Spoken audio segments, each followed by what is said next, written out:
Inilah headline news pukul 7 waktu Indonesia Barat. Saya Leonard Samosir. Pemirsa, warga Sumatera Selatan yang terkonfirmasi positif COVID-19 terus bertambah. Sementara 2 pasar tradisional di kota Palembang masuk ke dalam klaster penyebaran COVID-19. Untuk informasi selengkapnya kita bergabung bersama Elsa Silalahi langsung dari Palembang, Sumatera Selatan. Elsa, bagaimana perkembangan COVID-19 saat ini di Sumatera Selatan? Ya, Leo dan pemirsa, terkait dengan perkembangan COVID-19 di wilayah Provinsi Sumatera Selatan, ini setiap harinya memang ada penambahan, namun jumlahnya cenderung fluktuatif. Penambahan kasus COVID-19 di Sumatera Selatan ini sebagian berasal dari klaster pasar tradisional. Seperti baru-baru ini ada 5 kasus positif yang ditemukan dari Pasar Kebun Bunga Kecamatan Sukarami, Palembang. Sebelumnya klaster serupa juga terjadi di pasar tradisional Kebun Semai, Kecamatan Kebuning, Palembang, yang sampai saat ini jumlah kasusnya berada di angka 27 orang, yang mana saat ini totalnya ada sebanyak 32 kasus yang ditemukan dari 2 klaster pasar tradisional yang ada di kota Palembang.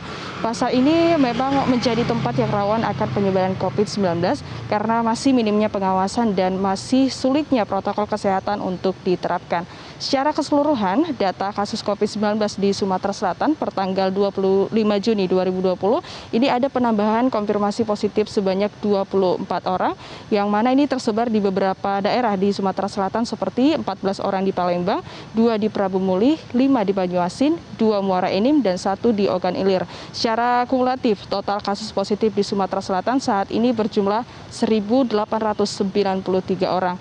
Adapun saat ini pasien yang sedang dalam proses pemulihan ataupun menunggu hasil dari laboratorium berjumlah 902 orang. Untuk kasus sembuh ini juga mengalami penambahan, yaitu sebanyak 20 orang yang tersebar di Palembang sebanyak 18 orang, kemudian di Banyuasin 1 orang, di Muara Enim 1 orang, sehingga secara kumulatif total kasus sembuh di Sumatera Selatan telah mencapai 913 orang. Sementara untuk kasus meninggal dunia per tanggal 25 Juni juga ada penambahan sebanyak 3 orang, yakni dari Prabu Mulih, dari Banyuasin, dan juga dari Musi Banyuasin.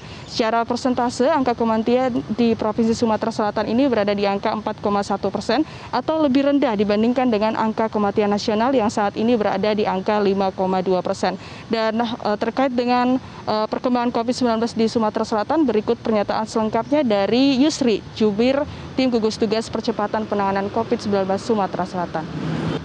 Sumatera Selatan mendapatkan penambahan kasus baru COVID-19 sebanyak 24 orang. Pada hari ini kita mendapatkan penambahan kasus sembuh sebanyak 20 orang. Angka meninggal di Provinsi Sumatera Selatan kita di 4% ya. Tentunya angka ini lebih rendah dari angka nasional, yang mana angka nasional itu di atas 5 ya, di atas 5%.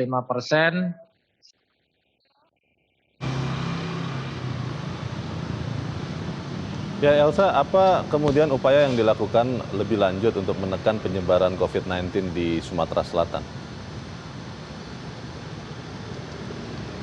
Ya, Leo, ada beberapa hal yang dilakukan oleh Gugus Tugas Percepatan Penanganan COVID-19 untuk menekan penyebaran COVID-19. Yang pertama yaitu memasifkan tracing ataupun pelacakan terkait dengan orang-orang yang kontak langsung dengan pasien positif COVID-19, baik itu orang dalam pemantauan atau ODP, pasien dalam pengawasan atau PDP, dan juga orang tanpa gejala atau OTG. Kemudian dari gugus tugas ini juga akan memaksimalkan laboratorium pemeriksaan terkait dengan COVID-19. Rencananya mulai Juli mendatang, pemerintah Provinsi Sumatera Selatan ini menargetkan dapat memeriksa minimal 1.000 spesimen terkait dengan COVID-19 dalam 1 hari. Hal ini dikarenakan pemerintah provinsi kembali menambah jumlah laboratorium uji PCR sebagai upaya untuk meningkatkan penanganan COVID-19 di Sumatera Selatan. Laboratorium PCR yang baru yang ada di Sumatera Selatan ini berada di Rumah Sakit Siti Fatimah, kemudian Rumah Sakit Pusri, dan Balai Teknik Kesehatan dan Pengendalian Penyakit atau BTKLPP Palembang.